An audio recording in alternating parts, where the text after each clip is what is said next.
Приветствуем зрителей телеканала ТНВ.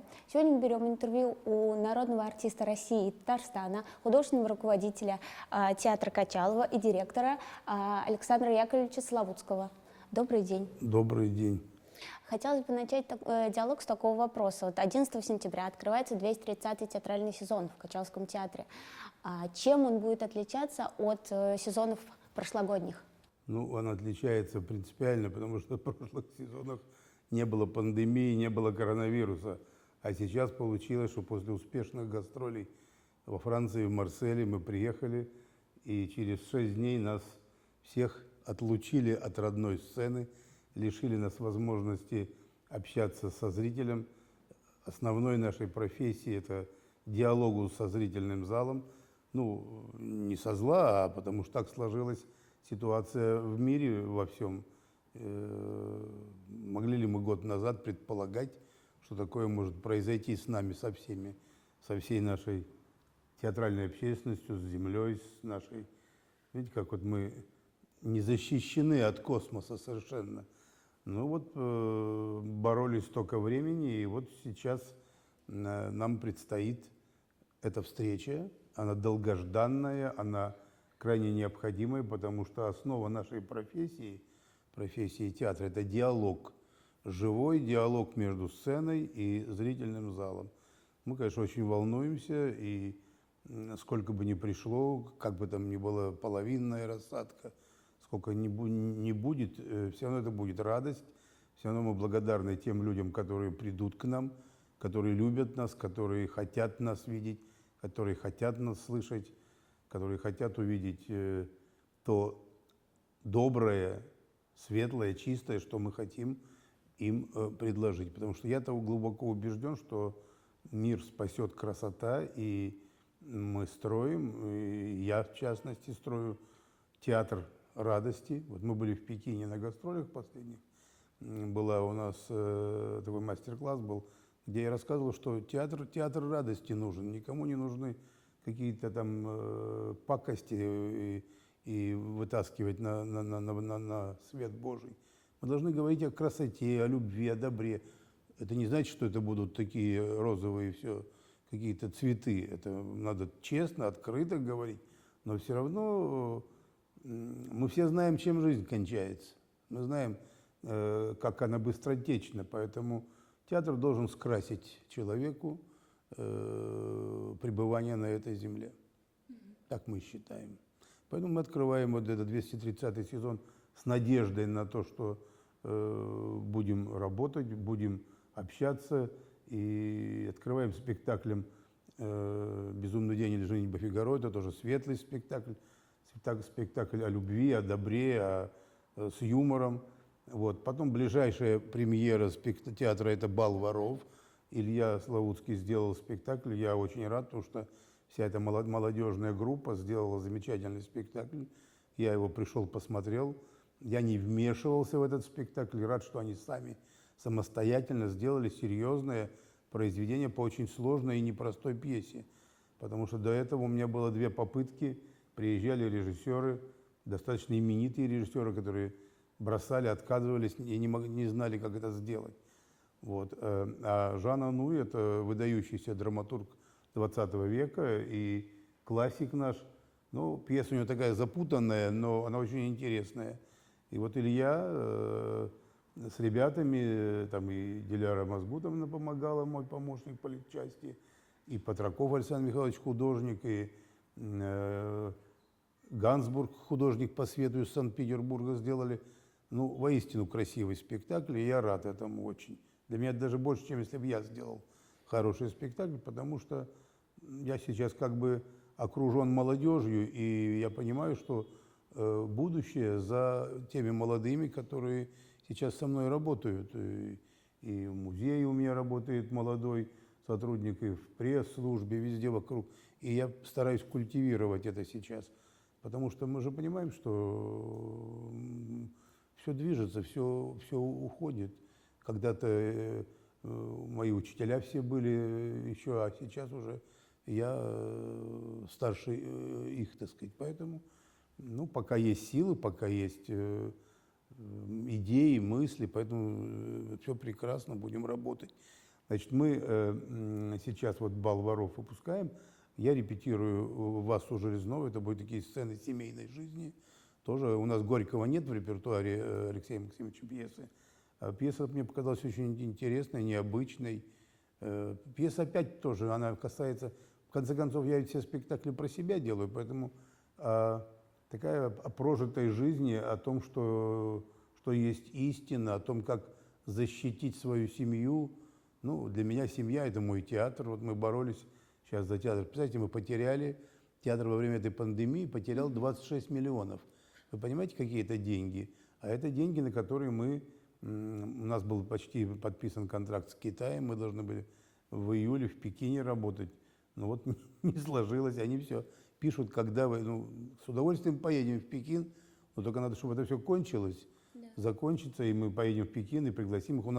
У нас 230-й театральный сезон мы открываем, юбилейный. Мы планируем следующей осенью, провести фестиваль, посвященный 230-летию нашего дорогого театра, отреставрированного, красивого, замечательного. Навряд ли у кого-то еще есть сегодня такая площадка, как у нас, которую мы смогли на 1 100 000 000 отреставрировать благодаря поддержке нашего правительства, Рустама Нургалеевича, так сказать, Миниханова, которые поняли, приняли и сделали русский театр одним из красивейших в регионе, да, я думаю, что и в стране. Да. Поэтому вот мы 11 числа вместе с открытием сезона проводим выставку, посвященную 145-летию Качалова. Видите, как? Вот так сложилось все. Мы не конъюнктурой не занимались. Мы когда еще готовили, зимой хотели это сделать, никто не планировал, что так сложится, что все заболеет вся страна. Но тем не менее мы эту выставку совместно с Бахрушинским музеем и с музеем МХТ делаем. Видите, мы проводим ее не с каким-нибудь тютюшинским, так сказать, там, я не знаю, самодеятельным кружком. Это лучший музей страны, выдающийся. Приедет директор Бахрушинского музея, директор музея МХТ. Это хорошо, потому что, театр – это все равно средство общения. Общение людей между собой, взаимодействие, которое должно обогащать людей, обогащать театры и человека. Чего человек идет в театр? Зачем вот он идет? Сидит дома. Включил бы этот вот офф или он, как называется, лайн. Я не знаю. Онлайн. Онлайн, да. Нет, я считаю, что театр должен быть прямое общение, потому что вот эти вот все средства компьютерные, телевизионные, там вот эти все интернетные, они нужны обязательно, но как дополнительное средство. Они не могут заменить живого человеческого общения, понимаете, между зрителем и сценой. Он сидит в зрительном зале, смеется, плачет. Так вот, он приходит сюда за тем, чтобы почувствовать себя частью единого целого, что он такой же, как другие, что он тоже на земле живет, что он тоже любит, что у него тоже есть дети. Вот для чего дети нужны? Чтобы понимать, что ты продолжишься в будущем. И театр дает надежду на лучшее. Вот поэтому, значит, вот эта выставка, значит, для нас получилась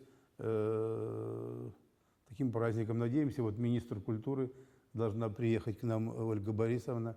Я думаю, что у памятника прадеда она не была у нас ни разу. У нас был Борис Николаевич, у нас была Мария Вадимовна, была внук, праправнук был. Здесь все были у нас уже, вот ее не было. В свое время Ася Минулина сделала нам памятник. И это теперь наш театральный Оскар, вот он стоит. Да, вот это наш памятник такой почетный, который мы дарим нашим лучшим любимым гостям, которые приезжают к нам на гастроли, на фестивали. И вот этот фестиваль мы должны провести. И, конечно, радостное событие, «Золотая маска» приедет. Она тоже появилась. А мы должны были провести свой фестиваль, а в это время «Золотая маска» захотела приехать. И с одной стороны было не очень удобно, а с другой стороны радостно, что те спектакли, которые хотели мы привести, выбрали, и «Золотая маска» приводит. Мария Евсеевна позвонила И вот они хотят приехать, и мы с нашим Радой Хавизяной решили этот вопрос. И поддержало сейчас правительство в такое трудное время. Вот 2 спектакля будут. Один спектакль у нас, «Сон в летнюю ночь», это театр Петра Фоменко. И второй спектакль будет в Камаловском театре «Добрый человек из Сизуана» Пушкинского театра. Это очень хорошо. Я считаю, что это хорошо. Хорошо, что наше министерство это понимает, министр, правительство понимает. И в такое трудное время она экономически поддержала этот проект. Ну, он сейчас в связи с тем, что и рассадка половинная, он как бы экономически не очень рентабелен. Да он и не может быть рентабелен. Театр вообще, репертуарный театр, он не рентабелен. Потому что какие бы деньги не затрачивались, они не могут оправдаться молниеносно. Скажем, у нас зал не очень большой. Так что здесь для нас повод для такого дела – это либо моральный капитал, либо материальный. Но материальный реже, а моральный он… У нас материально у нас оправдывается спектакль. Вот мы сделали спектакль, даже если он дорогой, на протяжении какого-то времени он достаточно, в нашем театре, по крайней мере, он быстро оправдывается. Он быстро оправдывается экономически, потому что мы зарабатываем достаточно прилично. Люди любят наш театр, зрители любят. Но это все дается ведь не просто кто-то посыпал нам крупу, и мы клюем ее. Нет, это трудом дается, так сказать, временем. В свое время я 25 лет назад, когда я приехал, здесь было руины были, машины продавали в этом в ЦУМе. Так что тут была грязь кругом была. А сейчас, видите, как театр красивый, чистый. 2 курса ГИТИСа мы выпустили совместно с ГИТИСом. Я воспитал 2 актерских курса. Вот покойный Владимир Алексеевич Андреев недавно ушел. Вот он с нами вместе помогал нам, и мы выросли. Заслуженные артисты, ведущие артисты нашего театра теперь. Это бывшие, это ученики, ну, скажем так, 3-я часть труппы – это мои ученики, а еще часть – это соратники, с которыми я уже много лет работаю, поэтому, ну, как бы это театр, репертуарный театр – это театр-дом, понимаете, это особая структура, кто-то говорит, что она отмирает сегодня, кто-то говорит, что тут нужна антреприза, кто-то говорит, что это должно быть в интернете. Ну, пусть говорят, что хотят. Театр – это средство взаимодействия между… И этот диалог, он должен быть, он не может прекращаться. Он не может прерываться, как не прерывается сама жизнь человеческая. Александр Яковлевич, такой вопрос. А как вы стали режиссером? Я? Ну, как стал режиссером? Расскажите про свой такой долгий, интересный путь. Путь-то даже давно все было. Как родился, так и захотел быть режиссером. Вот смотрю, мой внук, мне прислали картинку, ему принесли набор такой, репка. И смотрю, он уже их выставил. Репку, деда, бабку.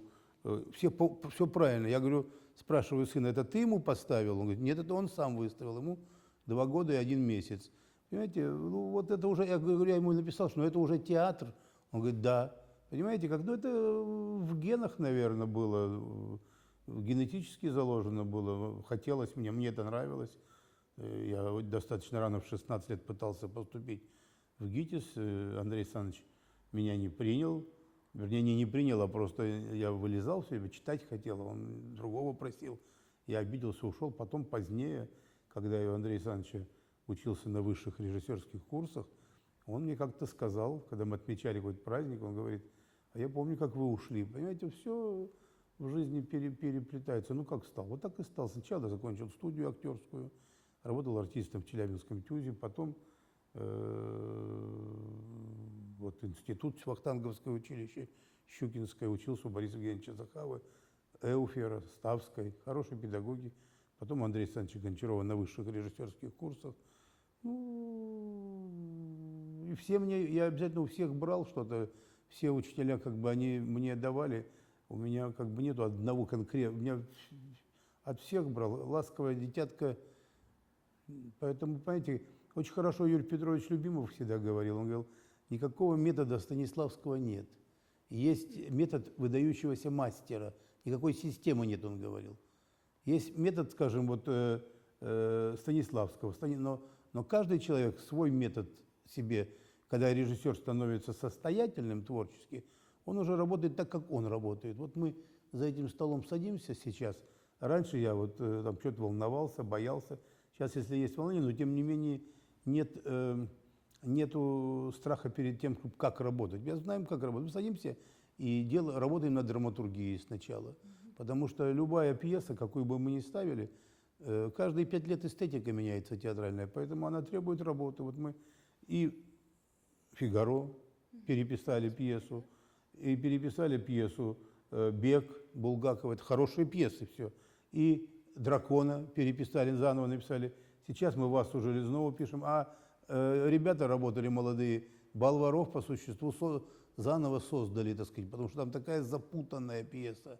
Называется «Комедия-балет», а понять, я ее прочитать до конца не смог. Читал и запутался, бросил. Думаю, не сделают, хотя мне очень нравилось название, нравилась тема. А они сделали спектакль, который понятен и интересен. Красивый спектакль. Екатерина Борисова, технолог, конструктор, модельер, значит, им помогала костюмы сделать сказочной красоты. Вообще театр должен быть красивый. Иногда нас упрекают, что богато живет сестрица Аленушка. Ну, богато живет сестрица Аленушка же не за счет того, что мы там что-то украли или убили кого-то. Богато живет за счет того, что у нас прекрасный сапожный цех.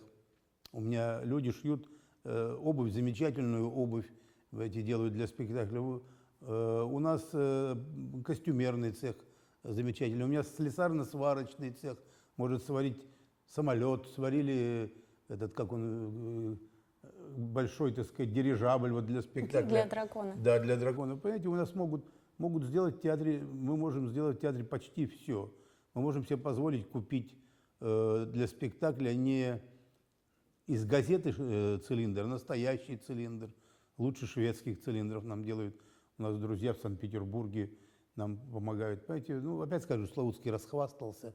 Ну, о чем мне не похвастаться? Я же хвастаюсь не тем, что я там что-то украл и построил себе дачу. У меня нет дачи, у меня нет коттеджа.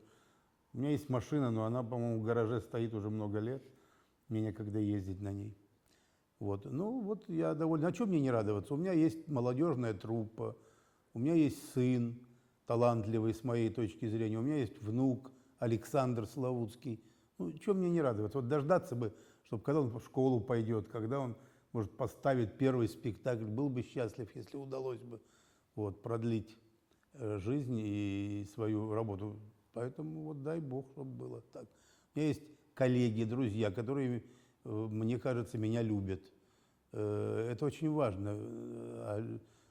Ну, потому что я же, в принципе, для меня самое главное, чтобы были они здоровы, чтобы у них все было. У меня во двор, вот выйдете во двор, и увидите, что порядка 50 машин стоит у актеров во дворе.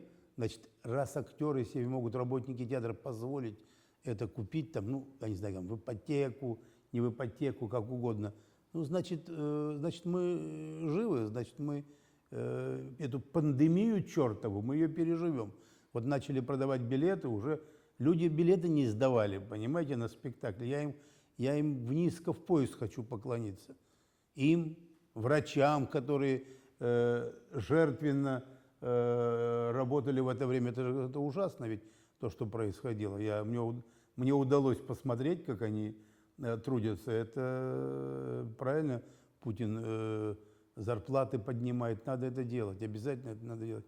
Надо беречь нашу страну от внешних влияний.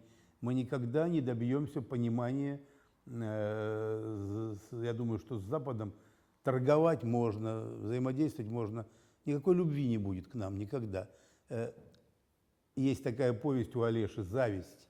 Понимаете, вот зависть к нашим просторам российским, к нашим ресурсам, к нашему человеческому потенциалу, который особый потенциал. Это определено, я думаю, что всем ходом истории, понимаете. Россия особый какой-то материк, которого больше, я думаю, нигде нет. Америка, это, значит, вот эти все, те, кто бежал туда, прохиндеи, ну, нам бы тоже немножко надо было таких деловых людей в России, но тем не менее. Но вот то, что мы имеем сегодня, Я думаю, что в России понятие совесть есть, вы понимаете как? Хочется, чтобы было честно. Есть проходимцы, конечно, есть. Но вот в основном хочется, чтобы было честно. Я вот смотрю, когда плохие фильмы по телевизору, просто кручу канал, меня народная артистка России, Татарстана Романова спрашивает, что ты там смотришь? Ну это же, вот ты понимаешь, говорю, Света, я хочу увидеть, когда хорошие победят плохих. Вот что заложено в человеке, понимаете, как хочется, чтобы было хорошо в стране, чтобы люди могли быть, любить друг друга нормально, чтобы дети увидели, у нее там 17 детей, часть приемных больны, у меня или уже старость, слезы начинают течь. Так что вот так.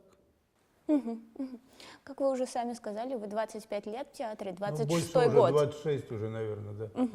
Какую постановку вы считаете самой удачной? Вот за что вы похвалили себя, чем вы гордитесь? Да горжусь, что я эти спектакли ставлю, горжусь, что у меня вот то, что я все сейчас говорил, все это есть.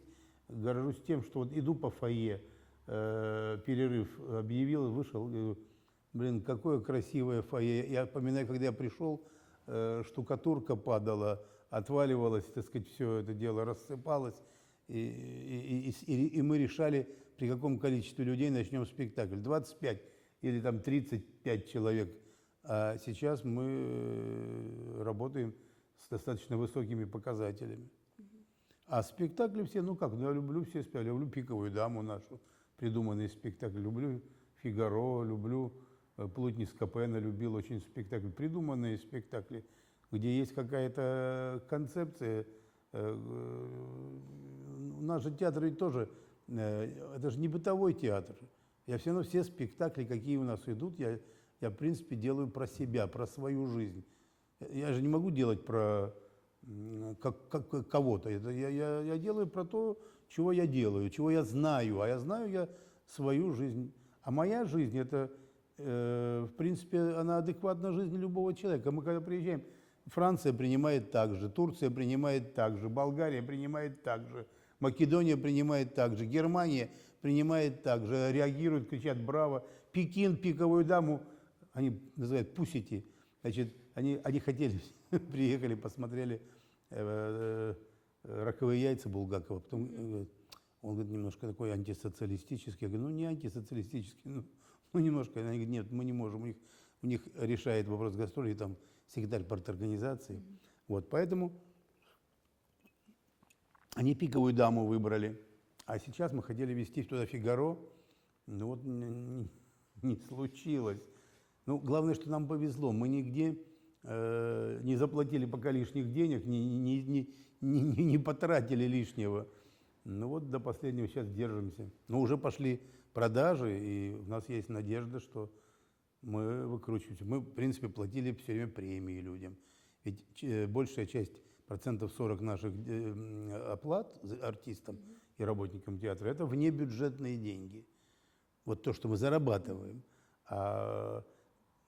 Причем зарабатываем мы от зрителей. У меня был замдиректора один, который говорил, Александр, у нас такие подвалы, давайте будем вешенку выращивать, гриб, и продавать. Я говорю, понимаешь ты, можно козу посадить туда, так сказать, козье молоко, так сказать, делать, но у нас же театр.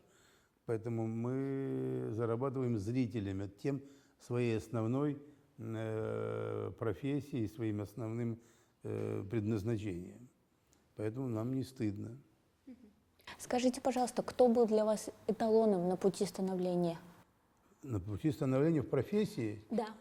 Ну, я же вот называл любимых моих режиссеров, и Любимого, и Эфроса, и Гончарова, и ну, все, что все выдающиеся титаны, которые были. Сейчас, правда, титаны уходят, Товстоногов, уходят, остаются, так сказать, немножко какие-то такие, ну, чуть-чуть как бы они вот уменьшаются, может, время уходит. Ну, надеемся. Ну, сейчас тоже много интересных людей, и Женовач, и кто еще есть? Фоменко Петр Иванович был, Додин, замечательный режиссер.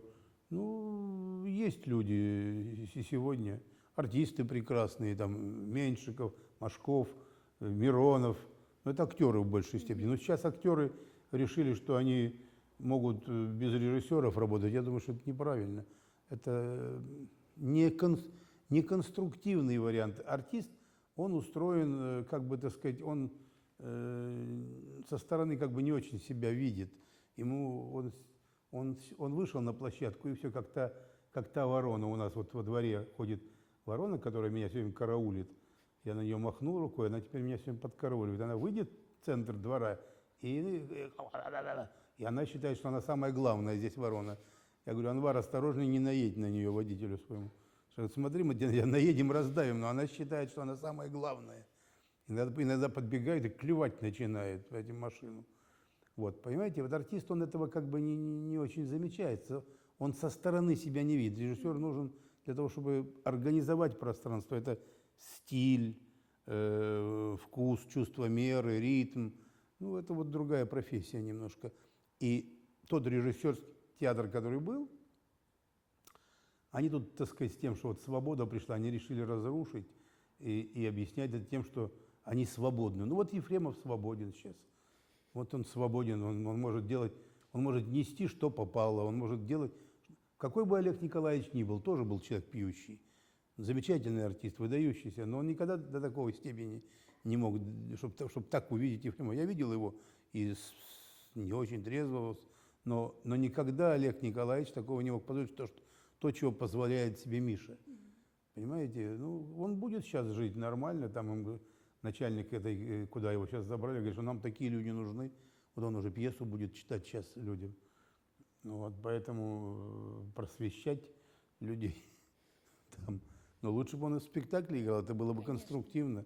Ну, непозволительные вещи он творит и делает.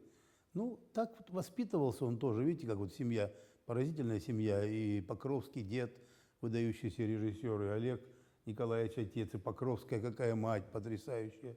Ну, да и женщины какие там из-за него были первые, особенно жены замечательные. Ну, а сейчас этот сумасшедший, как он, поэт и гражданин, он тут всю ахинею несет, так сказать. Ну, я вообще не очень принимаю всю эту либеральную тусовку, поскольку я все-таки, вот мне больше нравится, люблю отчизну и иностранную любовью. Да, я должен понимать, я прекрасно понимаю, что у нас хорошо, что плохо в стране. Я лучше их знаю.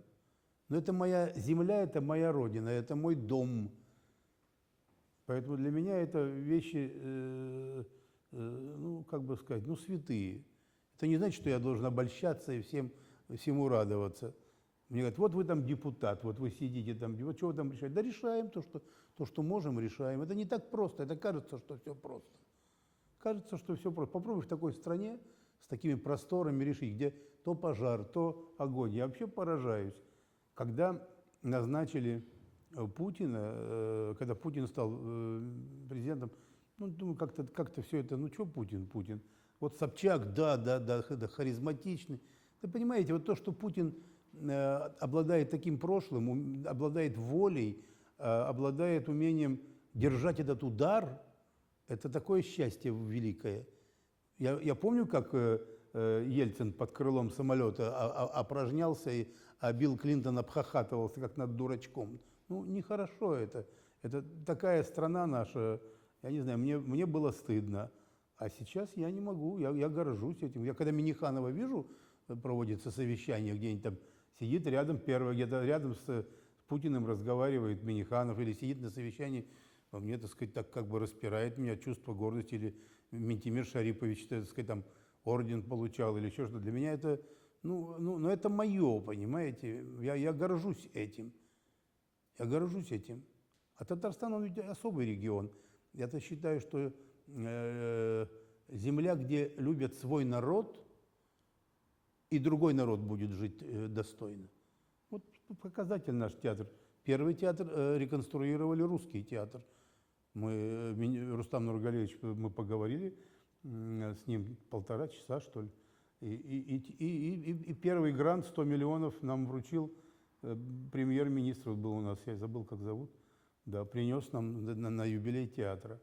Вот, поэтому это очень важно. Вообще я понимаю, что роль народа в истории велика, но я верю в роль личности в истории. Вот есть человек, народ ведь, он, понимаете, 2 миллиона доносов подписал тоже народ. Кто писал эти доносы? Дядя, что ли? Ну, так народ устроен. Даже выдающиеся люди писали письма, у них семьи были, у них дети были, и они подписывали. Это человек, он существо живое, он не может отключиться от того, заставить его, вынудить его, можно все что угодно. Поэтому роль личности в истории: был Гончаров, был театр, был Табаков, был театр.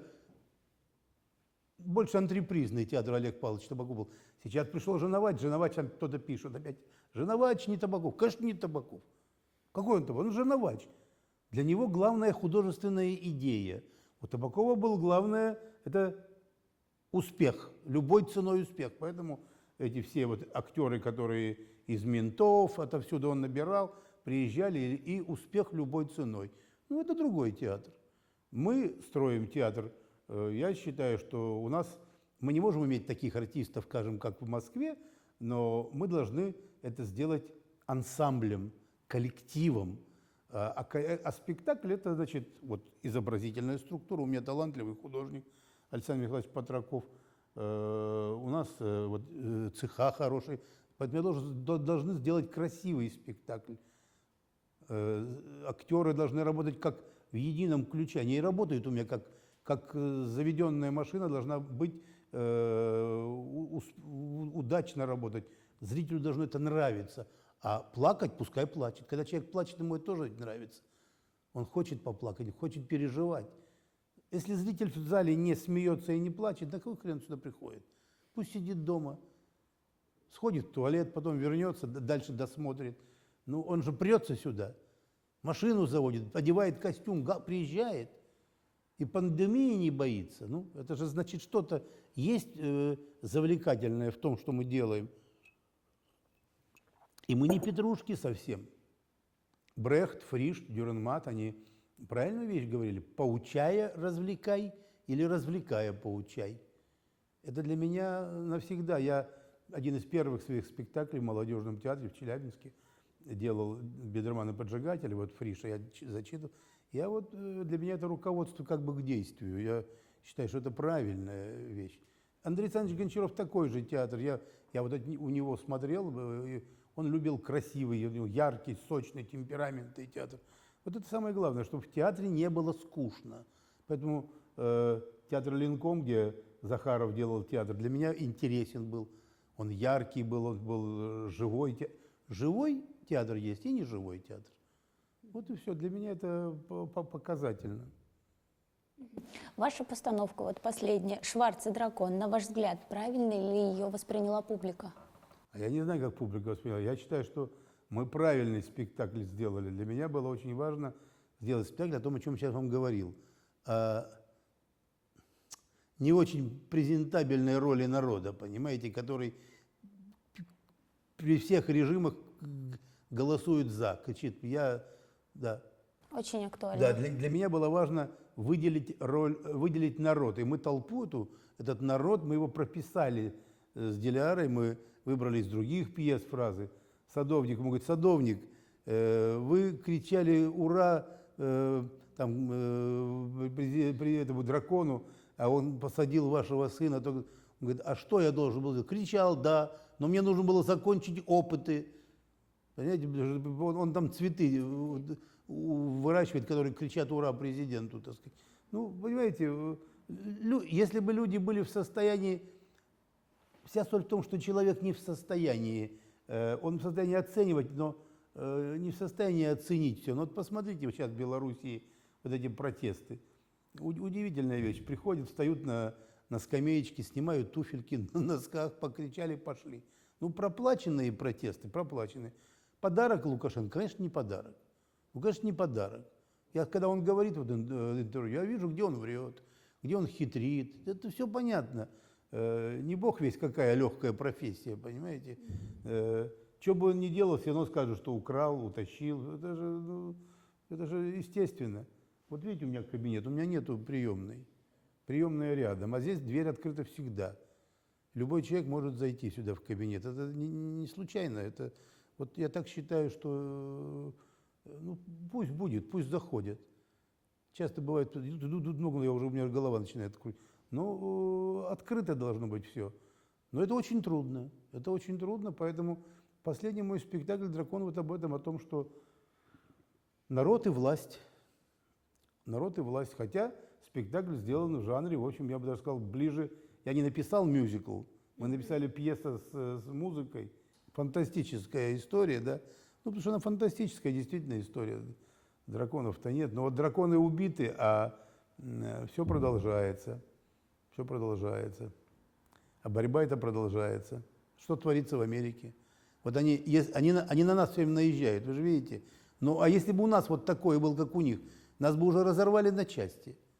Во Франции что происходит?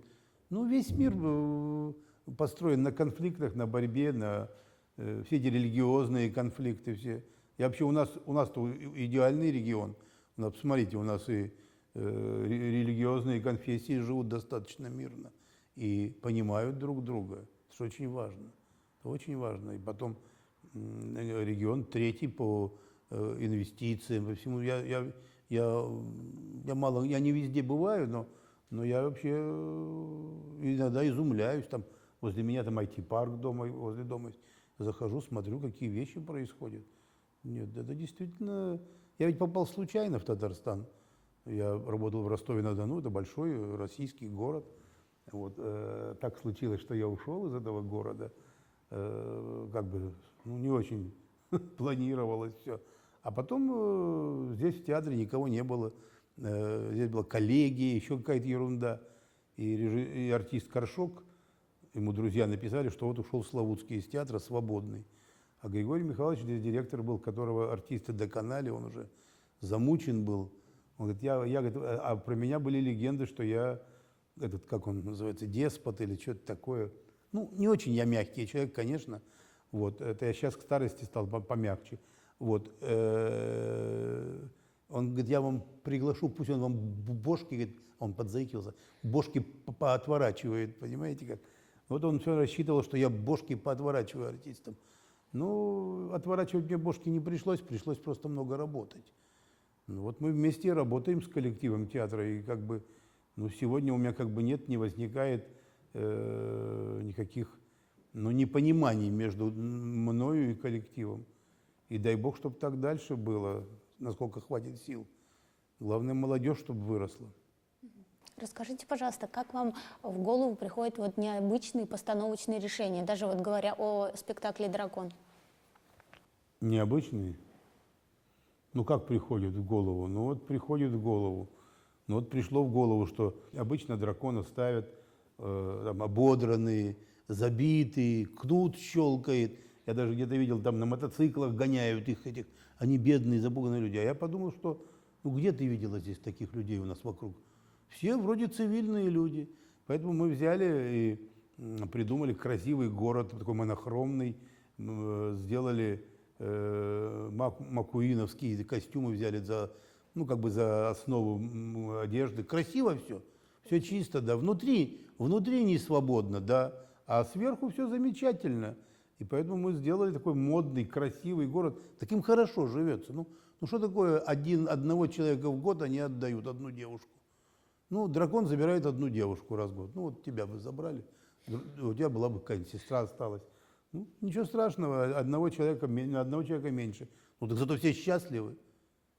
Все-то счастливы. И цветы выращивают, и все, и в школу ходят, и все прекрасно. И дракон озеро вскипятил, и пандемии никакой нету. Все хорошо.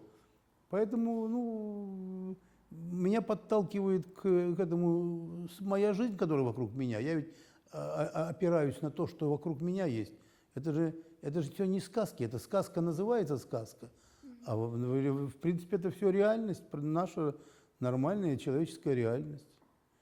Поэтому из того, что есть, вот сейчас «Ревизора» хотим еще раз сделать после Васы Железновой. Ну, человеческие страсти, человеческие переживания.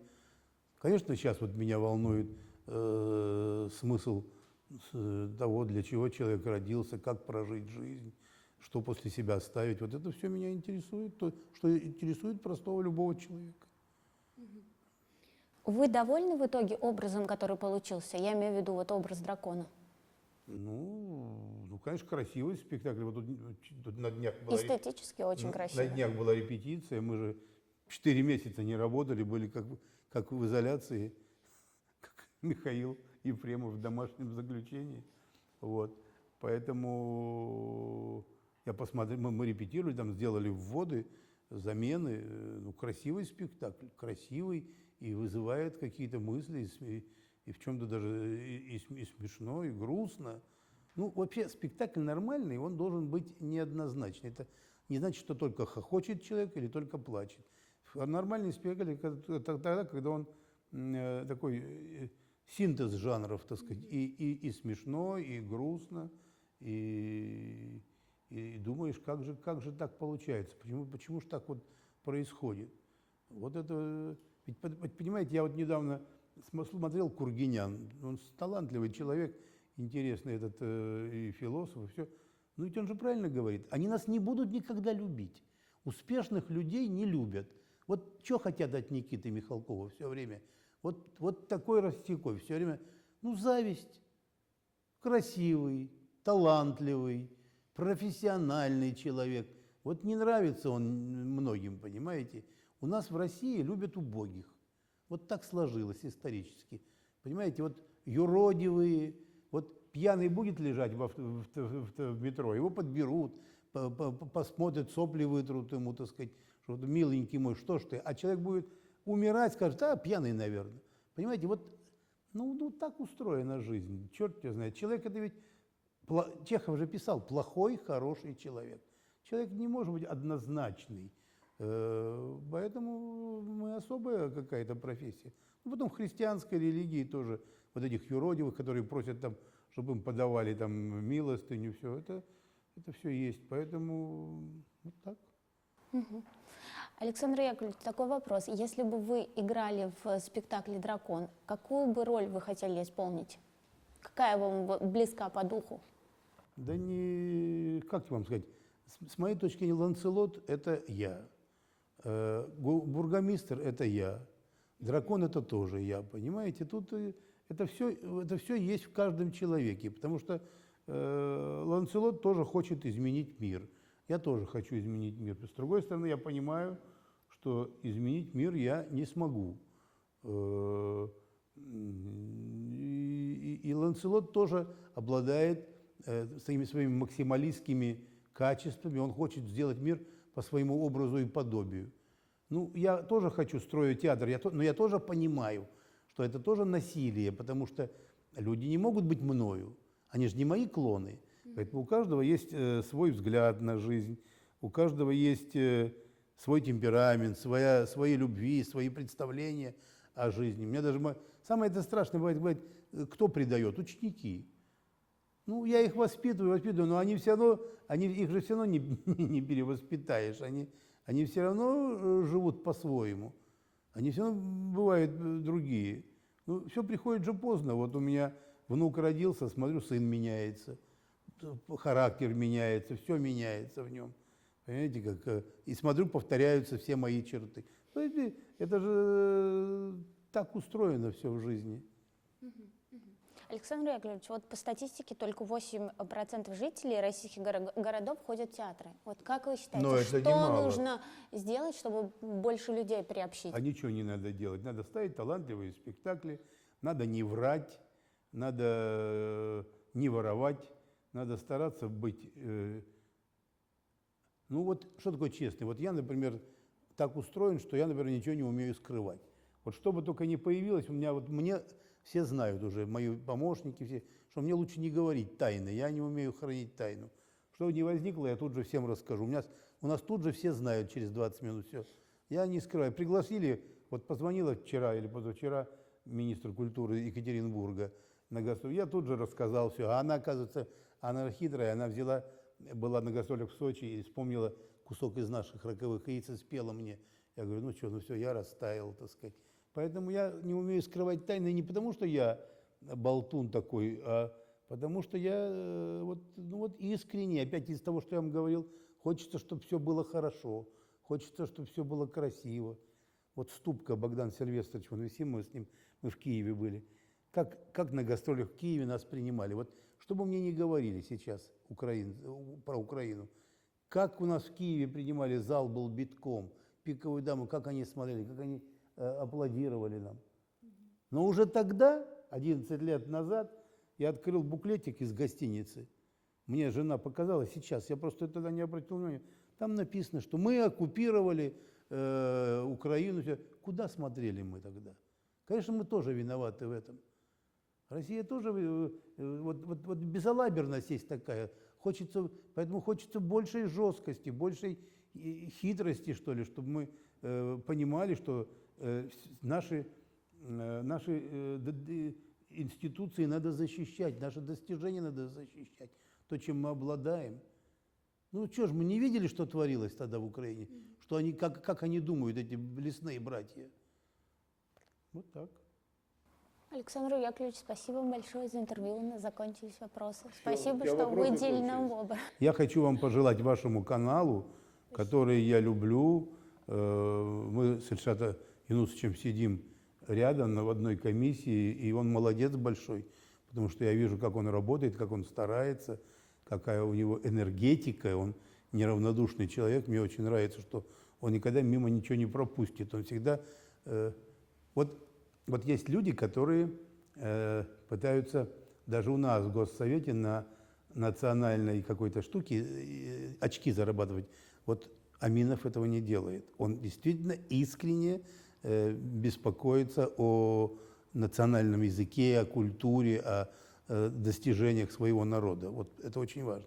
Поэтому он всегда вызывает у меня уважение, поэтому мы с ним дружим. Поэтому передайте ему привет. И я надеюсь, что сейчас пройдут выборы у нас, все будет хорошо, и наш регион будет таким же мощным, таким же привлекательным для туристов. Кстати, очень много туристов появилось у нас, очень много туристов-зрителей. Поэтому я хочу пожелать нашим землякам пережить эту пандемию, чтобы у них было благополучие в семье, радость от детей и близких. Спасибо большое Да, вам того приходите. же. Спасибо.